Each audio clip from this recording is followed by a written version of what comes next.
let's see. Number 10, they have Yatsunori Mitsuda. That's a name I'm familiar with. The Chrono series as well as Xenoblade Chronicles. Of course. Xenoblade Chronicles. At least the first one. He worked at Square in the early 90s. He was given 1 year to compose the soundtrack for Chrono Trigger or he'd have to quit. Jesus. Apparently he worked his ass off on that. Gave himself stomach ulcers working on Chrono Trigger soundtrack. Jesus Christ. I mean, that's kind of asshole-ish to have whoever it was decide, do it in a year or you're fucked. Gaming was really intense in the 90s. He didn't give a fuck about a lot of that back then, to be fair. Well, then again, it's also a case of style at the time, but I wouldn't say that was a good thing. Yep. He also did Xenogears and Chrono Cross. Yep. Themes I meant for him. Chrono Trigger's main theme. Yep. Wind scene from Chrono Trigger. I have to remember that particularly. Don't know for sure. Time Scar from Chrono Cross, I can believe it. Gar playing, collaborating with Yoko Shimomura for Xenoblade Chronicles. Having two composers work on a single track, it does make sense. I mean, sometimes it's a lot of games that have multiple composers running around. The Gar playing theme is probably the most recognizable theme from Xenoblade Chronicles, to be fair. Yeah. Like, it's the theme almost anybody thinks when they think of Xenoblade Chronicles. Because that's when the game really opens up to what it is. Yep. At core. I love wanting to level 89 what's-his-face, where I'm at like level 12. Like, oh god! Throw him off a cliff. Corners of Time and Chrono Trigger. Oh yeah. Yeah. Corners of Time is a good theme too. That's the hub theme, right? Where I'm trying to remember. Is that the hub theme? Yeah, I think so. Yeah. Yeah, that hub world before you go to whatever time periods. Yeah. Number 9, Koichi Sugiyama. Dragon Quest. I don't know a lot of Dragon Quest music, but I wouldn't be surprised at how good some of the themes are. They have a lot of leitmotifs in them. Most are pretty good, though. Yep. He's also worked for the Symphonic Suites and anime series as well. Damn, he's just devoted like music for the entirety of the series, pretty much. Jeez. Yeah, he's a one-man army. Wow. A lot of the themes I mentioned include the Dragon Quest main theme, of course, I've heard that a lot. Good theme. The battle theme from 3. I need to get to the 3 remake at some point. God damn it, why are there so many RPGs? The In the Town theme from 6. And Heaven's Prayer from 9. And one composer to stand for a whole series like that for so long is honestly impressive. I do need to get 3 remake myself. I really should. Okay, I've heard this one. Ah, yes, the big one for this series, of course. Number 8, Michiru Yamane. Series? Castlevania. Surprise, surprise. She was the one that came on as of Bloodlines, I think, and she's basically been the main composer of the series ever since. I'm trying to remember if she was... I thought she was like... I think she was like dating or married to one of the guys who was working on Castlevania at the time. I didn't know if it was like the main producer or what. I was trying to remember. I remember seeing that back, it was weird. Damn, they got a lot of things talking about her, what she was doing. Doing MSX games for Kings Valley 2. And yep, based on all the music for the Castlevania games since. And also for an anime series called Wolf's Rain. Her iconic works they mention are Dracula's Castle from Symphony of the Night, Hail from the Past from Portrait of Ruin, Yep. and The Lost Portrait from Harmony of Despair. Don't know much about Harmony of Despair, but I'll do it. I gotta get through more of the Castlevania series these days. I was gonna get started on freaking Order of Ecclesia at some point. Oh yeah, you have the Dominus collections, right? I also have the Classic collection, but I just need to sit down at some point to play them. Oh, that's the advanced collection. Never mind. No, Order of Ecclesia is Dominus. Okay, it is Dominus. My bad. Yeah. Shit. I forget what platforms are all on, damn it. There's so many of them. The Dominus collection is basically the glorified DS collection. Right, I do know that, yeah. Dominus collection, I just forget the names related to which platform, because there's so many of them. There's like... Portrait of Ruin, Order of Ecclesia, and Dominus are the ones that show up on the, DS. 3DS, DS. And the Game Boy Advance ones, there's Harmony of Despair, there's...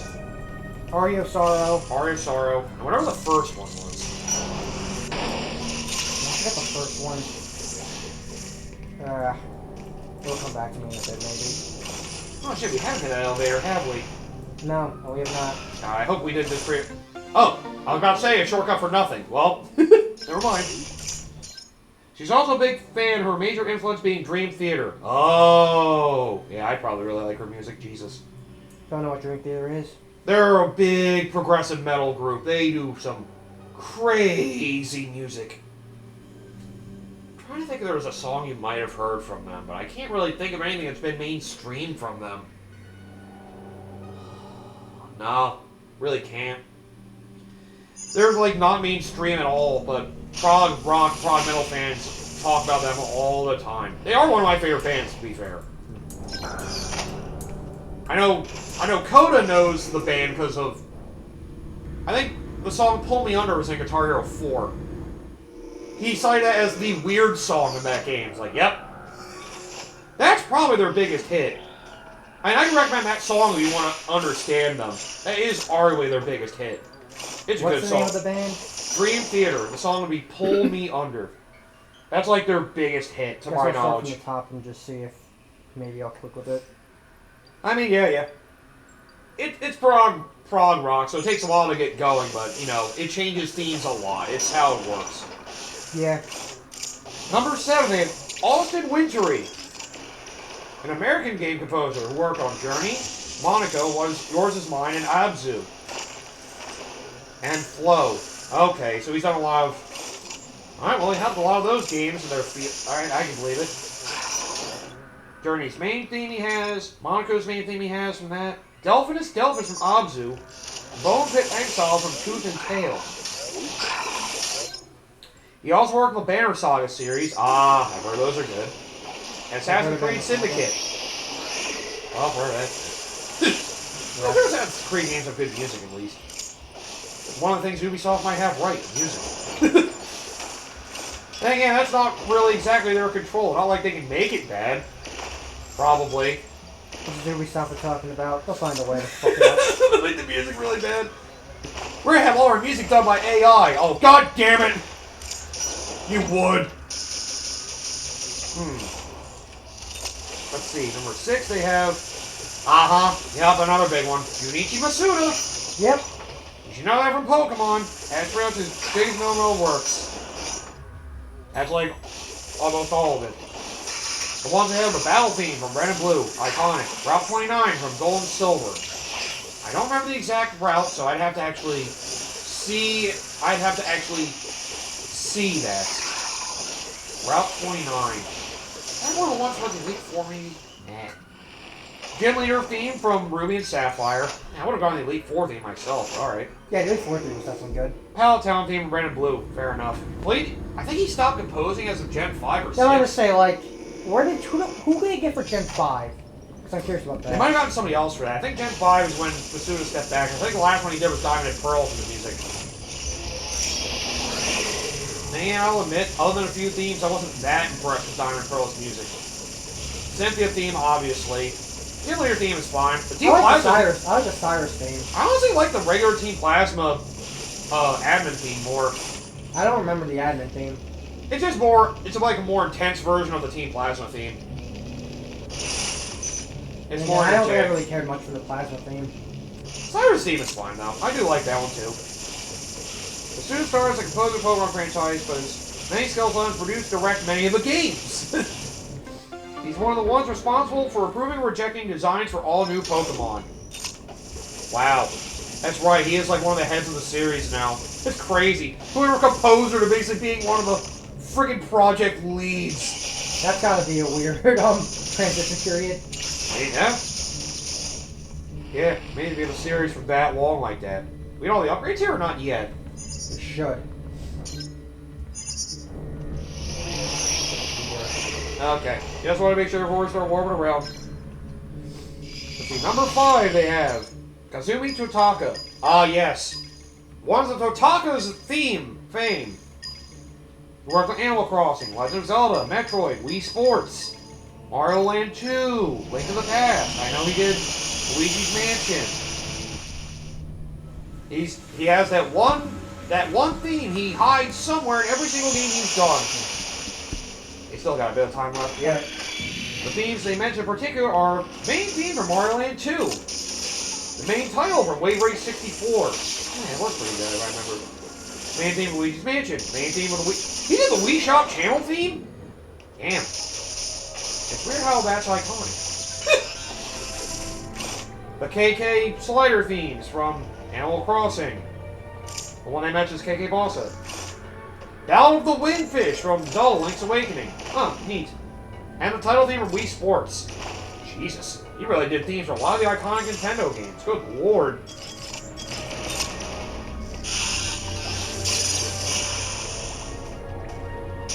KK Slider Smooth Talking Guitar Playing Dog from Animal Crossing is based on him. You know, that explains a lot, actually.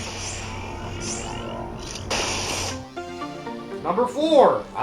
There we go. The big RPG great. Yoko Shimomura. I wonder what she did. Kingdom Hearts. Street Fighter. Oh yeah, she did Street Fighter as well. Mario Luigi. Xenoblade Chronicles. Live Alive. Front Mission. Parasite Eve. The one she's most well known for is Kingdom Hearts, but she's done so much. She's an RPG fiend, for lack of a better term. She did a lot of the Mario Luigi RPGs. She's done a few Final Fantasies. She's done a lot of everything for Kingdom Hearts. Yup. Pretty much almost exclusively by herself, yeah. And she's got a decent chunk in Xenoblade, like, she's everywhere. Yeah. Like if you play any Japanese RPG, chances are you've heard one of her themes. Yeah. The themes they mention here are Dearly Beloved from Kingdom Hearts. I believe that's a title theme. Yeah. Classic. Beware the Forest Mushrooms from Mario RPG, Legend of the 7 Stars. No, they don't went that far back. Guile's theme. It goes with everything. God. So that's where it all started. Oh yeah, that's enough legacy right there. We're done. We're done. And of course, in the final, from Thousand Side Story. My God, all 4 of those themes are, or at least 3 of those 4 are amazingly iconic. My God. Guile's theme, Dearly Beloved, and in the final, like, oh my God. The fact that one composer did all of those. I'll say the Paper Jam Final Boss theme is pretty good too. If you ever get to that point. It sounds very Final Fantasy-esque. It sounds a lot more epic than the battle it is. Put it that way! Oh God. It is a good theme though, to be fair. It is good. I'll say, you might be able to... Oh! Yeah, that's a pain in the dick. You have to slow down and then be able to grapple up quickly. That's a pain in the ass. Oh, for some reason I thought I had to power bomb myself up there. I'll say, I don't think you have the time for that.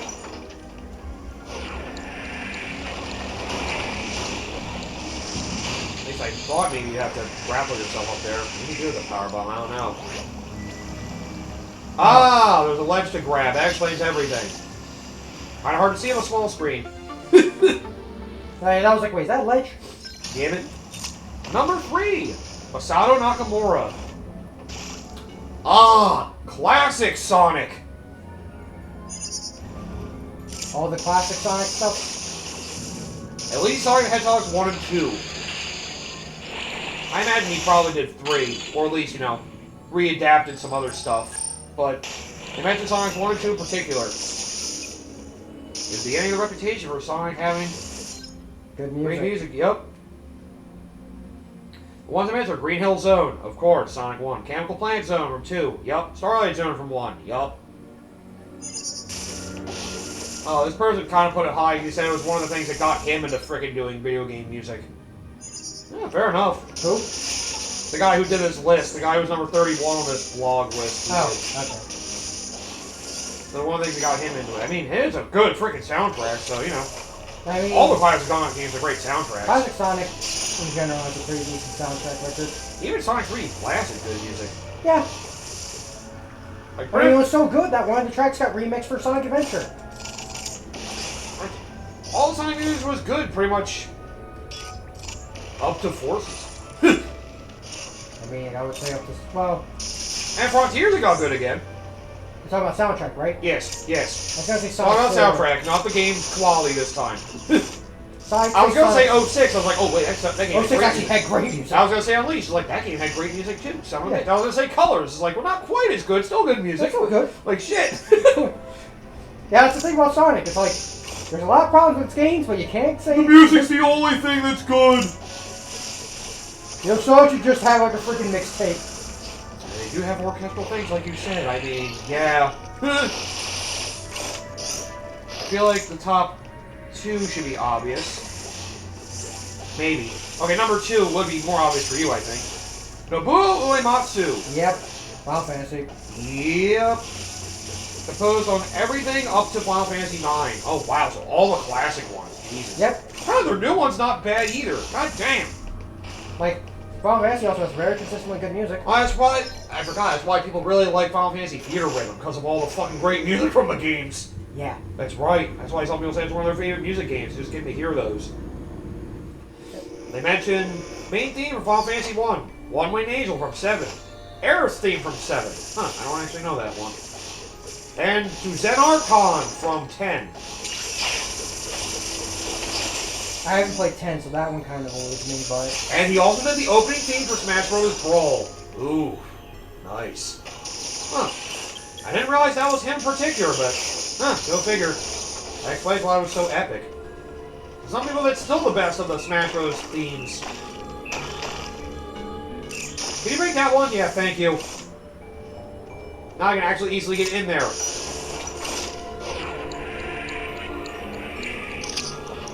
Say, have we been in here already? Oh, it might be on the wall, maybe. Yeah.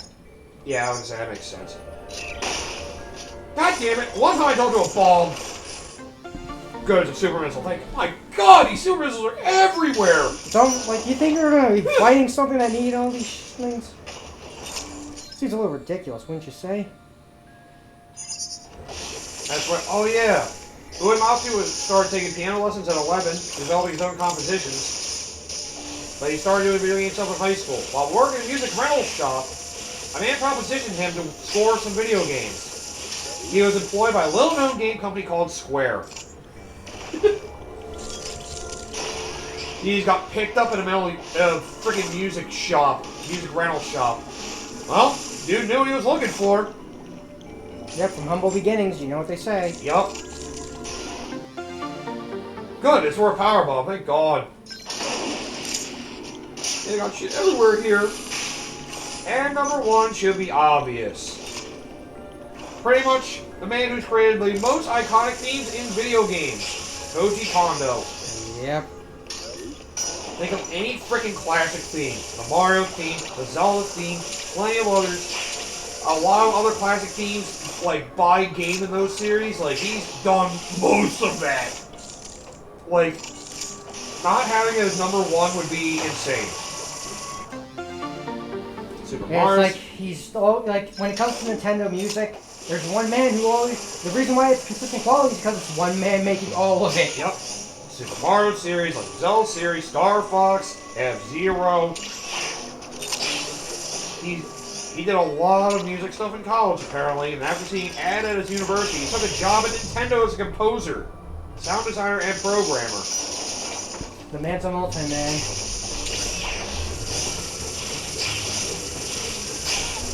He took on a more high-level director role after his work on the Majora's Mask soundtrack.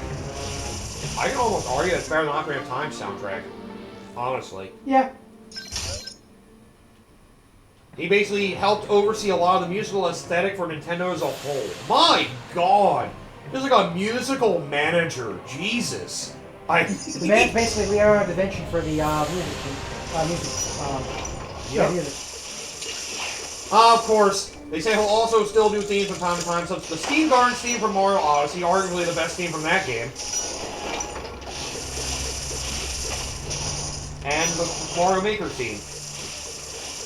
Yeah, he still dabbles in from time to time, but he more just manages now. But, oh man, the 80s through 2000s, my God. I mean, the ones they mentioned in particular, just a few, are the ground theme from Mario Brothers, the overworld theme from Legend of Zelda, 2 of the most iconic tracks of all time. Dire Dire Docks, known as one of the best frigging underwater themes. And the opening theme of Star Fox 64. Then again, that opening note score does have a good bit of punch. Yeah, it does, indeed. Like, he has a very large influence in a lot of ways in the video game world. Oh, apparently the first renditions he had of the classic Mario theme were universally panned by Kondo's fellow Nintendo colleagues, including Miyamoto. He had to rework it numerous times before he figured it out. And again, I do love listening to Koji Kondo's music. When there's times I just wanted to chill and just listen to video game music, Koji Kondo's works are usually great. I remember one of his, like, I always loved hearing, like, one of his theories was for, like, creating video game music. Like, it was basically creating themes he could listen to for hours on end. I mean, that is very hard to do. That takes a special kind of logic to be able to pull that kind of principle off. He got incredibly into music and set himself to a very high standard, so, yeah. It takes a special kind of man to be able to figure out the science for something like that. Mm-hmm. Like, Jesus Christ. Some of that music is just fucking incredible. I do actually use the Nintendo Music app. I do actually enjoy using it myself. I just wish it was more compatible with certain things, like listening to it in the car. It is good card writing music, to be fair, but... I mean, I do that with some Mega Man music stuff. Yeah, yeah. Because I bought, I think the person's name was Frozenness, and they basically did a bunch of remixes for some Mega Man Zero stuff. Not all of it, sadly, but a good chunk of it. And I was basically listening to the remixes of the Mega Man Zero stuff on my nice. home. What's also cool is that some of the remix stuff also included some of the so I'm not sure how familiar you are with how I think the Japanese had some voice acting stuff included in the Zero games. I am aware of the Japanese version having that, yes. Yeah, some of the tracks actually include some of the voice clip stuff, specifically the Falling Down theme. Yes, I have heard. You basically hear the entire speech that Zero gives to WoW before he goes all out on him. The English version doesn't have that at all. That is a shame. Yeah. I guess there was voice acting for Zero for the Japanese version. Or I imagine probably a few of the games that probably had it. A few of the games had it, actually. Always the fucking international audiences getting screwed on little details like that. Damn it. And... if only friggin' somebody could remaster it and actually have English voice acting. Have a good person do it. Bring back what's-his-face who did it from frickin' X7. I mean, X8, excuse me! Robertson. Yeah. Or Johnny Young Bosch. Or Johnny Young Bosch, yeah. Ooh. I wonder if any fans have probably asked him to try to voice those lines. Oh. Like, Jesus. Those would be so good, man! As a dub guy myself, I would love to hear that. Jesus Christ. Johnny Young Bosch, Zero, and 04 line. 04 dialogue. Oh my god. That just sounds perfect. Oh my god, that sounds amazing. Jesus Christ. Salivating it. My ears are shaking at the thought. Oh, man. I do find myself listening to a lot of different varieties of video game music from time to time when I just want to relax. If I'm wanting to relax, I usually listen to a lot of Xenoblade stuff. If I'll have something I want to watch and I'm just playing a game, I'm grinding something, I'll just listen to music while I do something. When I'm editing videos, I usually listen to music while they're processing. I usually go on Nintendo music. I know I was recently listening to Mario Party music, of all things. Hey, to be fair, some of the soundtracks are pretty good and jumpy. I mean, the Spaceland theme of Mario Party 2 is still a great one. From one of the best boards in all of Mario Party. I make fun of it, it's just kind of like... Yeah, I know, it just sounds so weird, I know. Yeah, like, what do you think of music you listen to on a relaxing Mario Party? I'm like, I know the music is great, don't get me wrong, it's just... One of all those soundtracks, how I learned stuff like how frickin' Mega Man X7 soundtrack's actually pretty good. Yeah. And frickin'... well, yeah. If I hear a theme or a game I like, I'm like, let me see if I can find an extended version of this. Sometimes there's some Game Boy themes I'm surprised are really good. Well, I can't think of anything on the top of my head right now. I mean, usually Pokemon's the one that stands out for everybody, of course, but... there are others, for sure. I mean, Golden Sun in my case. Well, Game Boy Advance, yeah, of course. I go through a lot of Game Boy Advance soundtracks. Game Boy Color, you're thinking, or Game Boy in general? I was saying Game Boy, mainly. Not Game Boy Advance, but Game Boy. Although Game Boy Advance, I know there's good tracks of those. Say, is there something over there? Oh, wait. I can't see I got everything. I just need to find a way to a teleporter. Oh, okay. Yeah, you just gotta find the way out. Either take the very bottom way and tunnel your way out, or just go back this way. Yep. Oh, there was a teleporter nearby. Teleport above, so I'll just go that one. I'll say it is nearly 6. Do you probably want to stop soon, or...? Up to you. I think, yeah, this might be a good I was place say, I to know you had stop. plans later, so I didn't want to interrupt your plans. So yeah, I guess we'll continue. This is a pretty good place to stop for now since we made some decent progress. Well, at least so. got to talk about a lot of video game music stuff, because, well, we are fans of listening to some of that stuff. So next time it will be. The rest of the Power Up Hunting, we have like half the areas left to go. Yep. And hopefully it'll be less in those. Well, with the exception of Area 6, the rest of them shouldn't be too bad. Yeah. Then we just finish the game because there's nothing else to do afterwards. We're almost at the end of this torture. I thought this game was good. It is. It's just. Item hunting's always torture, especially in this game in particular, because of the baby Metroid. Yeah. Dick.